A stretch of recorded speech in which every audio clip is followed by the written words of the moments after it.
A shock in my voice. Can you hear at the back? Can you hear if it's at this level? Better still. Better still. Well, all I want to say is welcome to St Giles. It's lovely to see new faces here as well as familiar ones. We have a treat in store, and that's Christina Rees. I'm not going to say very much more, except you probably all know. You'd like to say something yourself, I'm sure. Do, please. She's been involved in women's issues for over 25 years.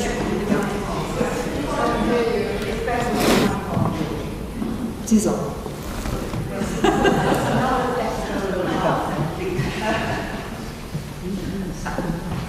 Okay, well, just very briefly, Christina Rees has been working on women's issues for over 25 years. She's is a member of General Synod, was chair of Watch for 14 years, writes broadcasts, and is thoroughly good news. Yeah.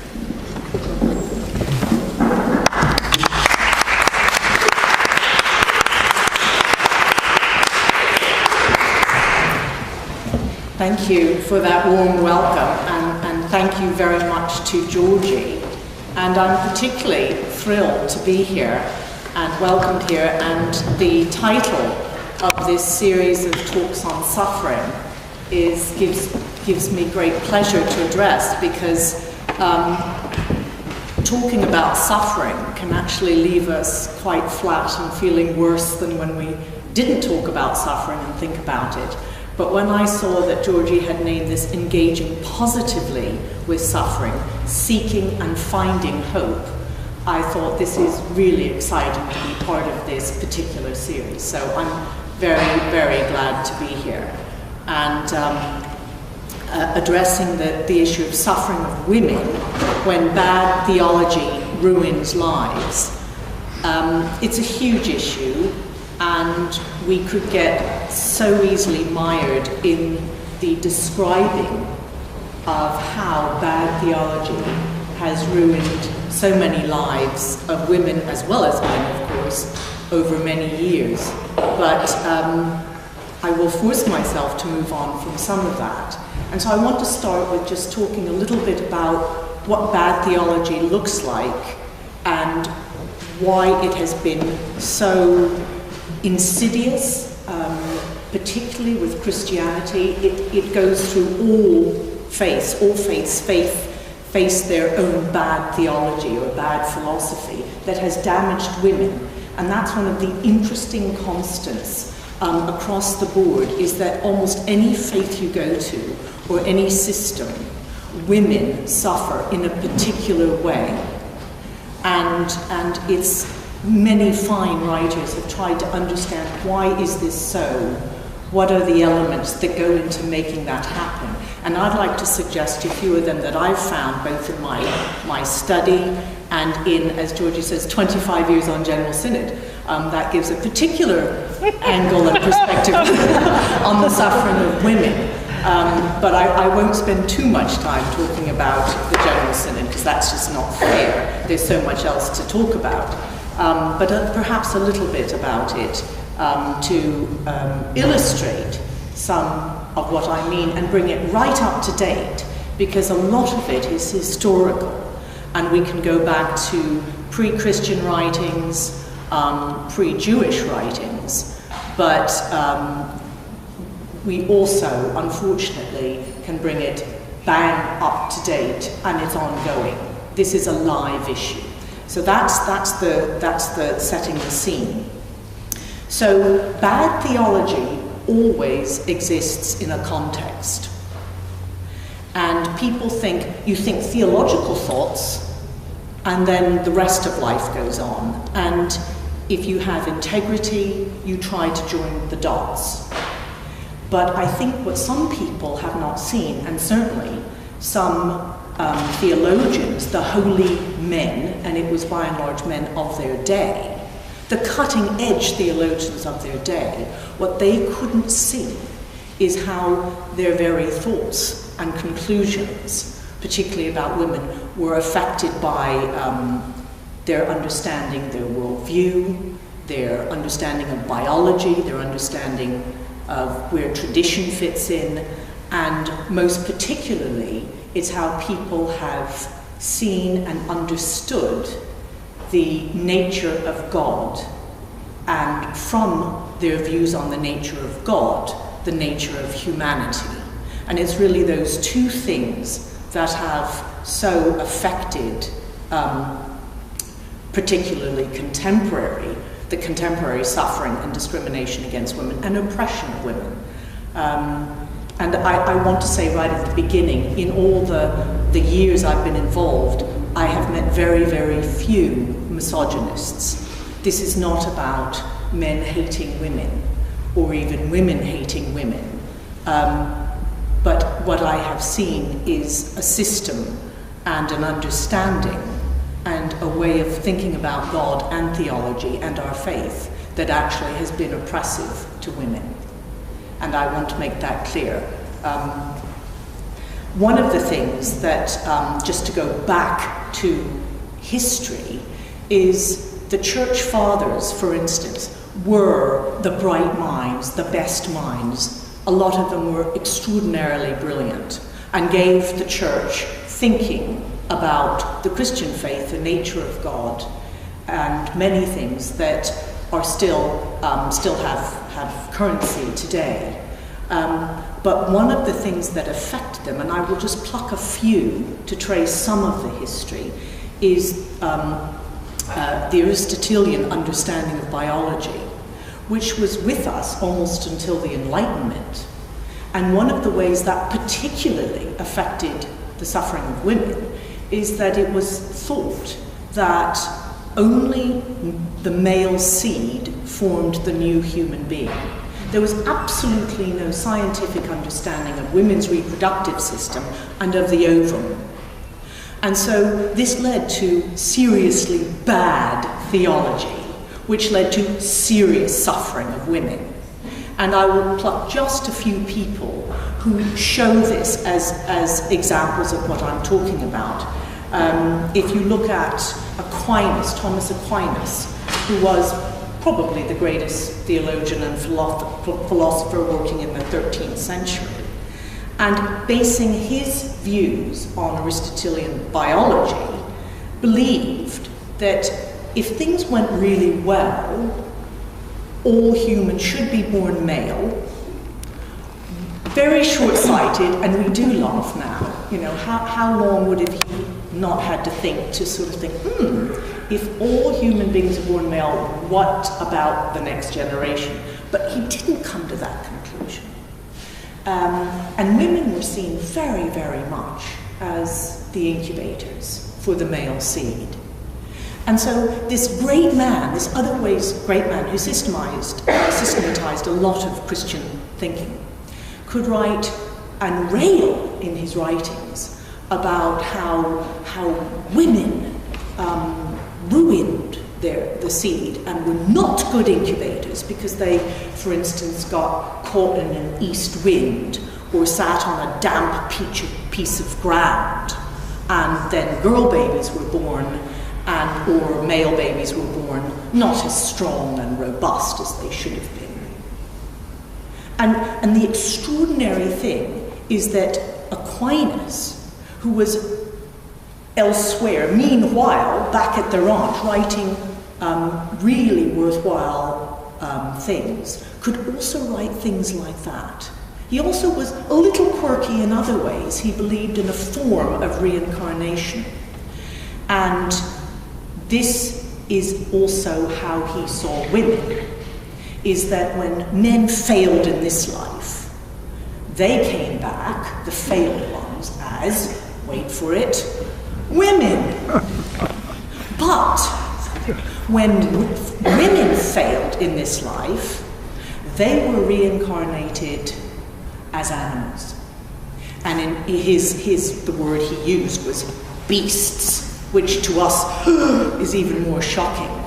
But when you think that failure in this life for men means you're downgraded to the female of the species, but failure for a woman meant that you actually change species.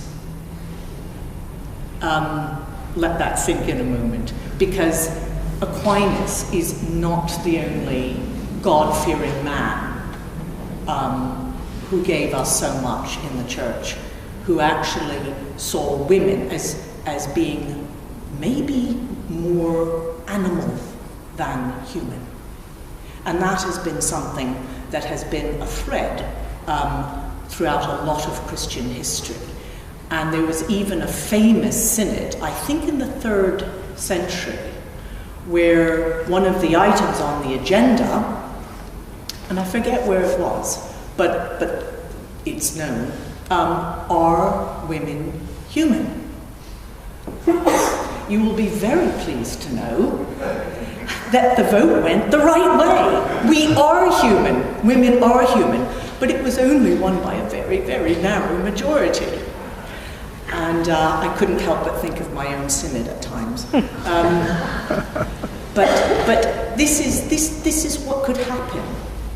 And the other thing, okay, biology, that was as far as it could go then. There was nothing intrinsically evil about it or pointed against women. And yet that's what it did to women. The other thing that sort of was in the air in early Christian thought, that wasn't spotted until much, much, much later by people who said, I see something happening in Christian thought that isn't really at the core of the Christian faith. And that was Greek philosophical dualism, to see the whole world in dualistic terms. So you have pairs of supposed opposites. Wet and dry, hot and cold, night and day, body and emotions, and things like that. Body and soul, mind and emotions. And added to these pairs were male and female. Now, we might want to say that night is the opposite of day in terms of light, and wet and dry, hot and cold, if that's the way you want to think.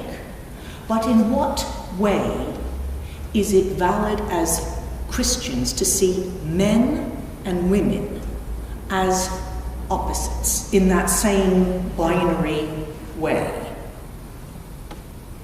And yet, if that's the type of thinking that orders your worldview, you're already setting up a them and an us, an over against, that splits an understanding of humanity. And a lot of contemporary theologians have worked for the last few decades trying to bring together a split that started to happen with this thinking in this. And this was not really recognized very much as opposites. Are we really opposites? But there is a legacy of that type of thinking that also, I would say, persists today. And these types of influences in the church fathers, the early church fathers, led not only to Aquinas saying what he said, but men like Jerome and Tertullian, who wrote things like, woman is a temple built over a sewer, or women are the devil's gateway. When it was the role of a good Christian man to try to transcend his sexual desires, the body, where the opposite, the pairs of opposites were also ascribed value. So mind was valued over emotion and other things, so that women seemed to be associated more with the body, with emotions, and with things that were not the high value of the pairs of opposites. So they were facing double discrimination in this way of thinking that put them very much at odds from what the Christian ideal was seen to be for a while, asceticism, trying to transcend, and certain philosophers picking up on this type of influence There was one Swiss philosopher called Bachofen, and he really thought that all primitive societies started as matriarchies, where it began with birth and nurture, and that to realize full human potential, the feminine principle would have to be overcome and would have to be left behind. And so some of his thinking might have advanced where human beings needed to get to, but a casualty on the way of his philosophy was that actually the feminine principle, and with it an understanding of femininity and the feminine, actually were casualties along the way. So it became problematical in that way as well. Oh, I just have to tell you one more little quote, just to wake you up and heat you up a little bit, because it always heats me up. If ever I get complacent, I read these things and I think, oh, yes, I still see that attitude. An aristocratic French abbot called Odo, who had trained monks at Cluny, advised his monks that, and luckily these men wrote these things down or they would be lost, that to embrace a woman is to embrace a sack of manure. And this was to encourage them. This was a holy man. He thought he was helping his young monks to flee the passions of the flesh. To embrace a woman is to embrace a sack of manure. Now, these are taken out of context, and I do it shamelessly because I've already said that all bad theology comes from within a context, but these are the nuggets that could be written. The problem with these nuggets, and why I quote them, is because the very things that these men said and did and taught and wrote that were perhaps really forward-thinking and visionary about God and the Christian faith. They could also write things like this about women, and the people listening and taking in and sitting at their feet took in these statements as well as the others. And that's what's happened, is how do you distinguish bad theology born of other influences that have nothing to do with the Christian faith and good theology? How do we do that? Now, Augustine is worthy of a mention as well, because he was an extraordinary man, as you will know. And one of the things where he was ahead of his time, even though there were others around his time who also wrote of a particular dynamic in the nature of God, the Trinity, that was really forward-looking, something that we are returning to more and more, a mutuality, a dynamic of never-ending give and take of love. And Augustine was very clear in his thinking that there could not be a hierarchy in the Trinity. And he wrote about how just as the Father is equal to the Son, and the Son is equal, and each of the beings, the persons of the Trinity, are equal to each other.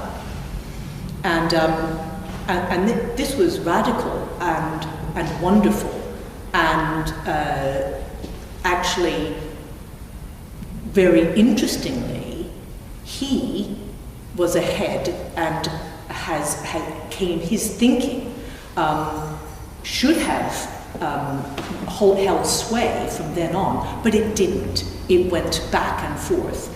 And if we fail to agree with that radical equality in the persons of the Trinity, we end up with something that we heard very clearly on the 20th of November 2012 in General Synod. And that was when the women bishops legislation came to General Synod. And it was not the same measure that was passed just this July, but it was slightly different.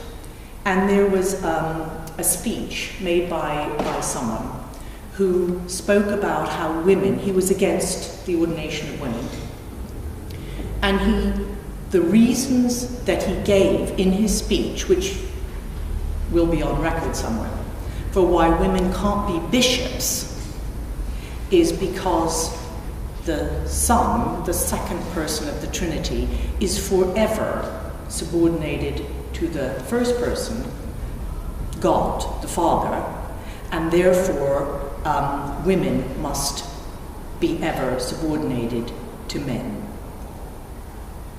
And he traced this in his speech. And this is subordinationism. This is not what we believe in the Anglican Church anymore. But this was his speech.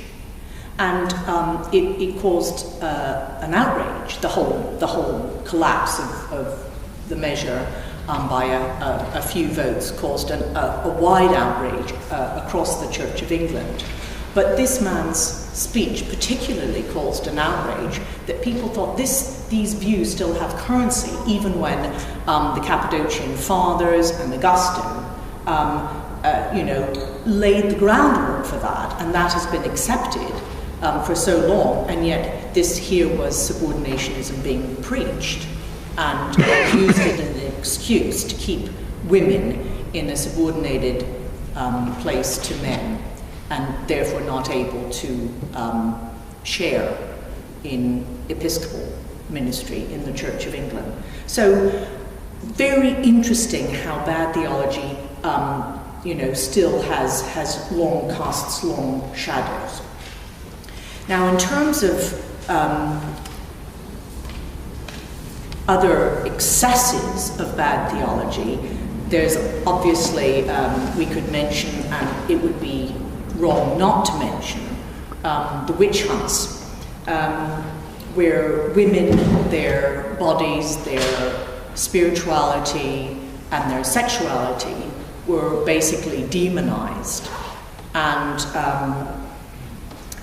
at the time of the witch hunts, which lasted for a very long time, several hundred years, they believe about 100,000 people were tortured, imprisoned, burned, whatever, and most of those people were women.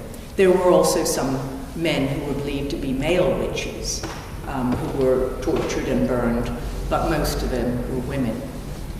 And that's an extraordinary thing. And then around in 1486, around the time where, slightly before the witch hunts, there was an extraordinary book written called The Hammer of Witches. Its Latin name is Malleus Maleficarum. It was written by a German, Heinrich Kramer, and it was a treatise on witches. And it was actually used by the inquisitors during the Inquisition to identify and prosecute people they believed to be witches. It was hugely, hugely influential on the Roman Catholic Church. And even though 3 years after it was published, in the 1490s, the Catholic Church officially denounced it and said, we don't agree with it. It still had purchase in people's minds, and it really is worthwhile reading about and looking up on Google, if nothing else, because it was long and it would mean that any of us could go out and spot a witch. And it was also said that women had power as witches, and this is again an extreme, but this is where I think bad theology can get us to, had the power to castrate men, and they would keep the castrated penises in jars and sometimes put them in little birds' nests, and they could feed them, and they would keep them there for fun. And this is sort of fear gone absolutely to wild extremes. And this was serious writing. supposedly. And so there are all these things where you think, okay, the Catholic Church denounced this as not being proper, but it was used during the Inquisition. And it cost thousands and thousands of women their lives. There's so many things that we could go on about that. But right now, I'd like to shift. And I'd like to get to the science of hope, because this series is about seeking and finding hope. If what we've identified, that bad theology always exists within a context, a cultural, social, traditional, scientific, political context, that's one thing. If we can acknowledge that other elements, non-Christian, pre-Christian elements, such as Greek philosophical dualism, have affected our own Christian understanding, and we're still fighting dualism in our thoughts about our faith. I fight it. I find myself thinking of life in dualistic terms and thinking, actually, I don't believe that. And there's some really good writers around who are grappling with that and trying to bring us back to a unified understanding of who God is and who we are. And very clear that males and females are not opposites, not opposite anything. There is no opposite. Together, they make a whole. Together, they were created in the image of God. Together, they make up humanity. And so from the very first book of the Bible, I think we see the clear and early signs of hope. And that beautiful, beautiful passage, well, the whole first chapter is absolutely wonderful and filled with hope of the story of God creating the world.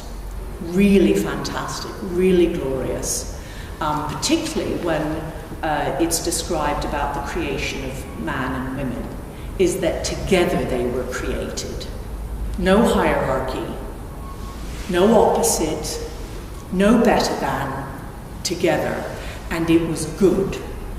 And that it was good does not refer to in any moral sense, what was created on the part of the creation. It actually, and it was good, implies that it was good handiwork by God. So you would say the Creator done good. And that's repeated over the days. So that's what it implies that. And then people say, oh, Genesis 1 is all right, but then Genesis 2, it all goes wrong with the story of Eve being taken out of Adam's rib. That's bad understanding. Well, it's again another beautiful way of telling the story. And that Genesis 2 is particularly about the dynamic of relationship between men and women. That basically men and women were both created out of a lump of clay. We were made from the same mud pie. And then Adam, went around naming the other creatures. And the important thing about Genesis 2's story is that Adam was lonely. Let's not get hung up on who's first. Adam was lonely. And there was no one who made him feel at home. And so this rib thing implies not that woman should forever be secondary to the man, but that those beautiful words, bone of my bones and flesh of my flesh, that actually woman is fit for a man. A perfect companion, perfect companionship. And so a bad interpretation and reading of Genesis 2 has led to views about woman as being taken from Adam, from the man, in a way that has damaged. We probably all know people who perhaps come from various traditions in various Christian churches who've probably been told things they should do and shouldn't do in life based on a bad interpretation of Genesis 2, when really a good interpretation of Genesis 2 says, no, this woman is made of, we are together, we are perfectly, perfectly suited. And that interpretation of an understanding of who we are in our, not just our creation, but in our baptism. Those who have been baptized into Christ. You know, that great passage from Paul in Galatians, which I only learned relatively recently, about a decade ago, that subverts a prayer that every good, traditional, Orthodox Jewish man would have prayed every morning of his life. He would get up and say, "Thank you, God, that I am Jew and not Gentile. Thank you that I am free and not slave. And thank you that I am male and not female." And so what Paul is doing here, not only is it a great message of emancipation for all those baptized into Christ, but he's doing something even more particular. He's actually subverting the very prayer that he would have prayed as a good traditionalist Jewish man all his life, before he was grabbed and before he encountered Christ on the road to Damascus. So all this sort of goes into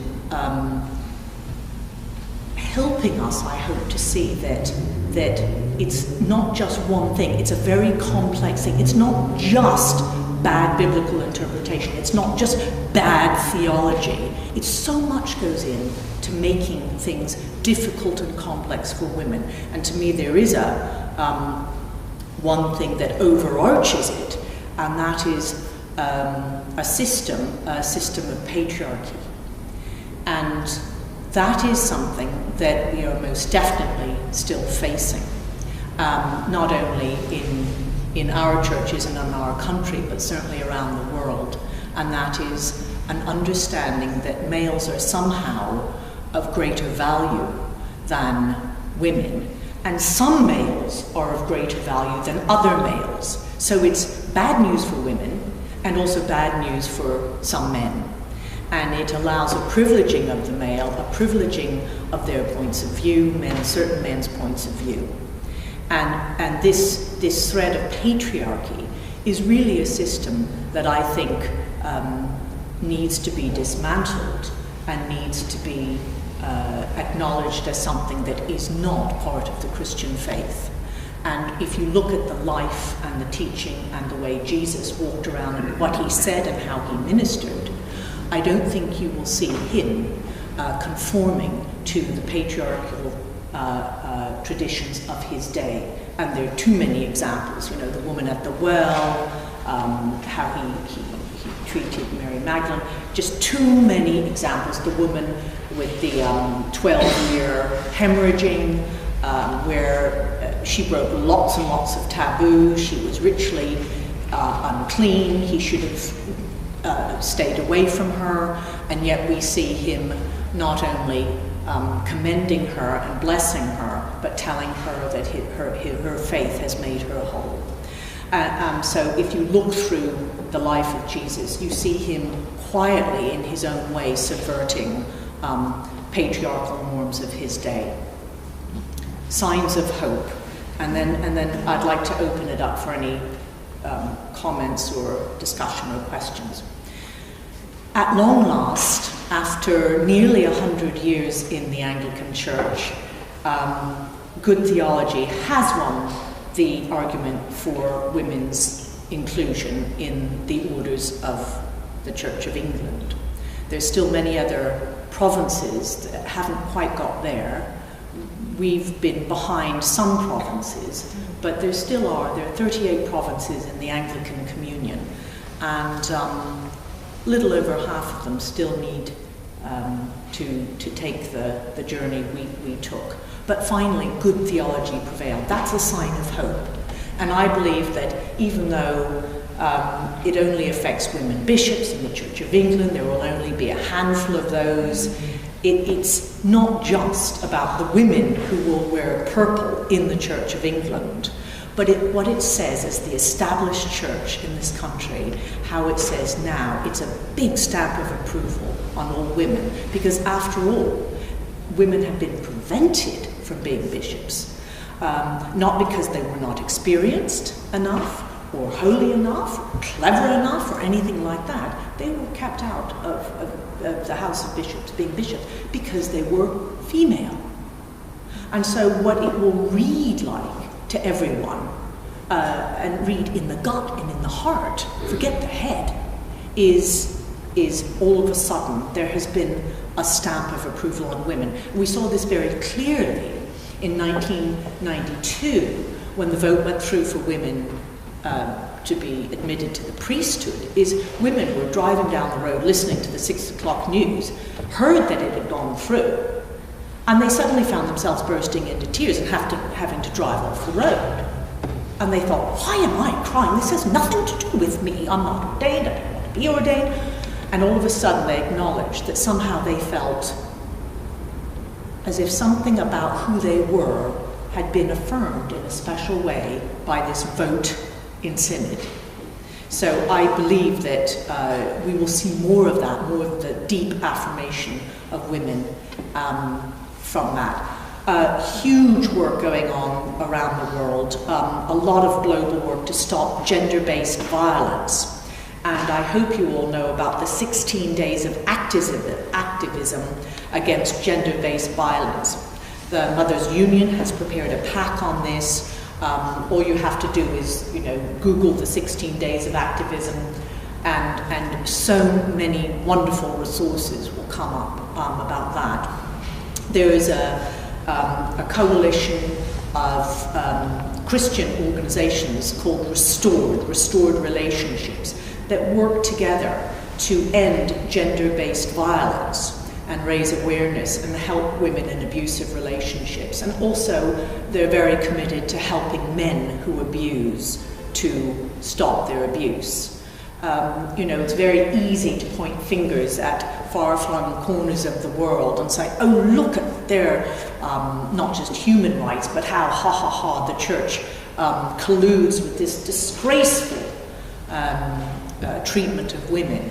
True, but in this country and in the rest of the continent, the most common cause of death for women between the ages of 18 and 45 is not cancer, is not car accidents, it's not suicide, it's being killed by a man they know.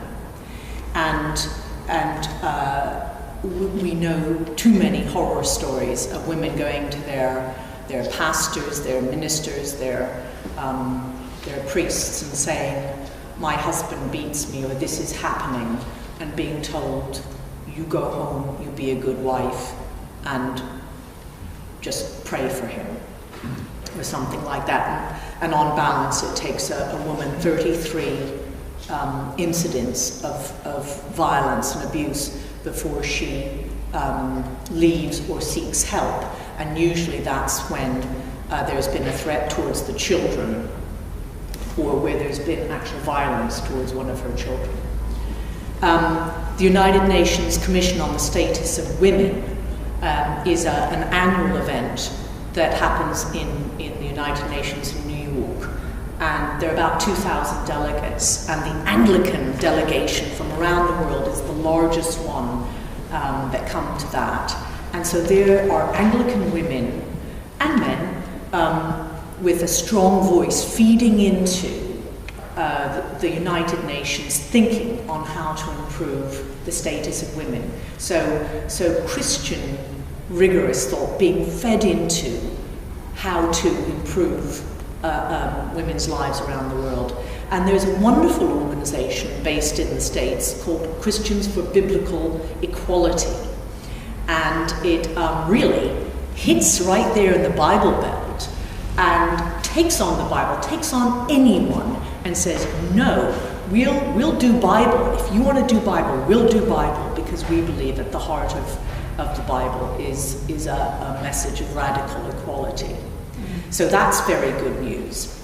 And right before I stop, I just want to say that I'm also connected to Trustee and vice chair of an organization called the Lee Timoy Foundation, set up in the honor of the first ever Anglican woman priest. She was ordained in 1945 by the then Bishop of Hong Kong, R.O. Hall. R.O. Hall's son lives up the road in Deddington. Some of you may know him, Christopher Hall, Canon Christopher Hall.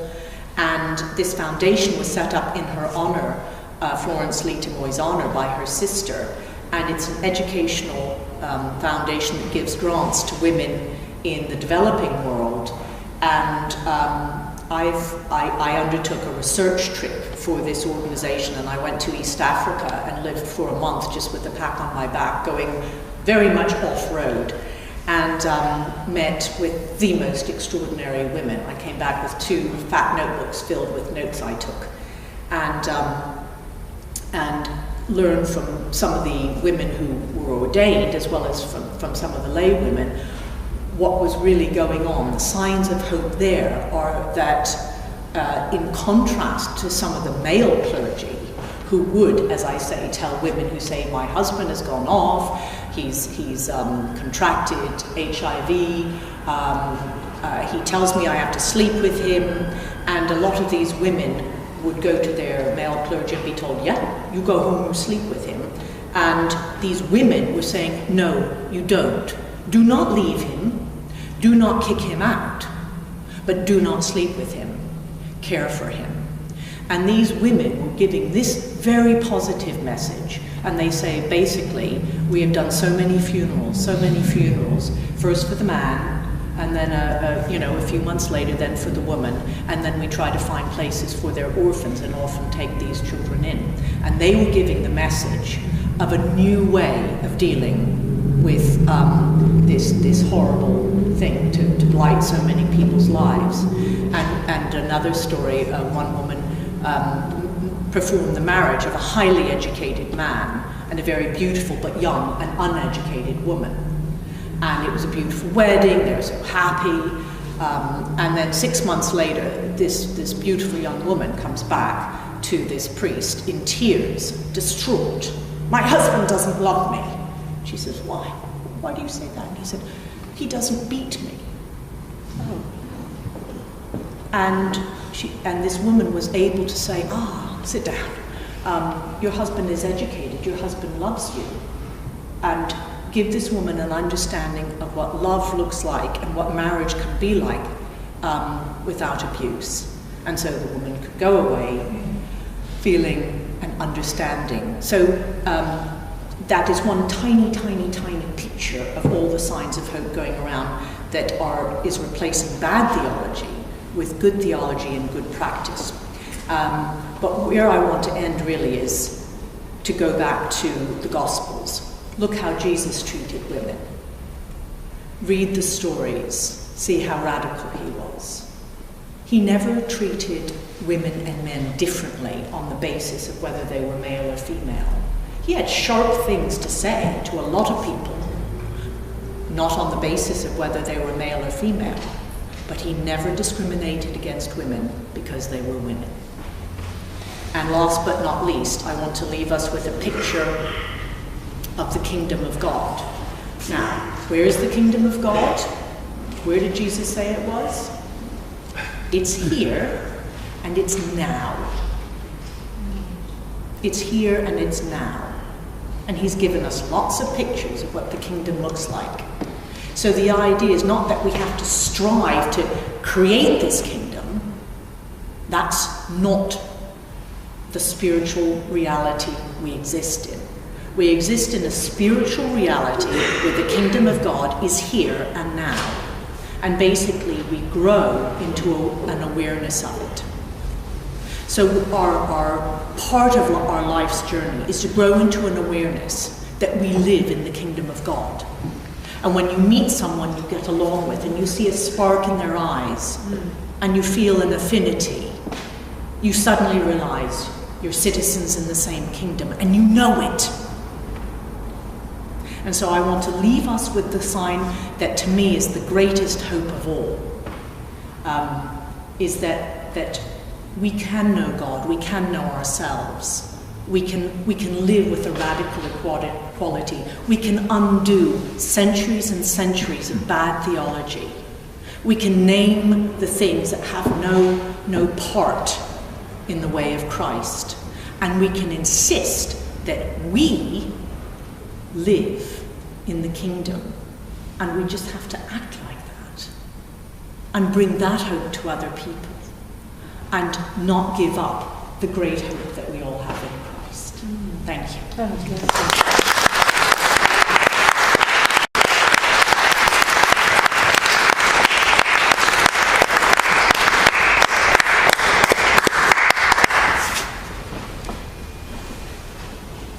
Christina has very generously offered to take questions and comments, so can I invite you to let me know if you have something to say, and I will bring my microphone to you.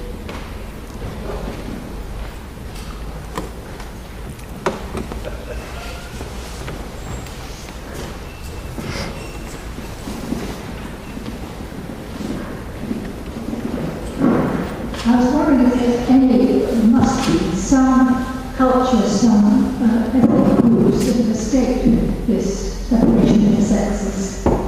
Had it always gone up in their time when they were created, so that this separating out the That's a very, very interesting question. And from